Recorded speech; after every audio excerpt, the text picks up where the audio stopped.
A cruel, tyrannical king once demanded that his citizens entertain him.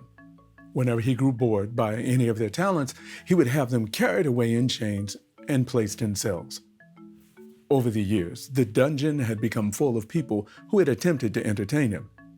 It reached a point when there were no more people in the city surrounding the palace. There was no one left who could come and attempt to entertain the king. The soldiers scoured the countryside and came upon an old farmer famous for his storytelling. They forced the farmer to return to the palace with them. When presented to the king, the old farmer was a pitiful sight.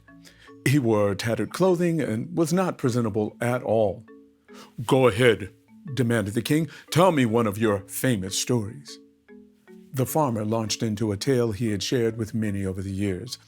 He watched as the king slumped down in his throne. The king was falling asleep. The old storyteller became worried. He thought that he had bored the king with his tale so much that the king had fallen fast asleep. The rules of the palace were that when the king slept, no one moved.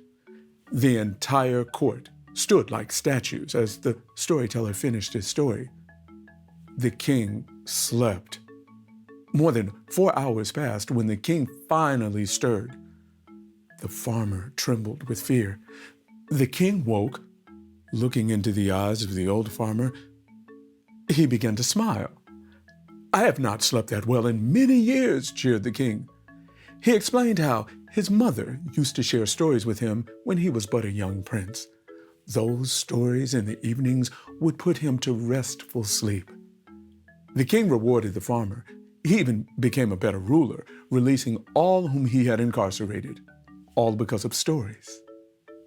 If you enjoy these types of tales, fables, and thought-provoking narratives, don't forget to like, subscribe, and hit the notification bell so you'll be made aware when new videos are uploaded.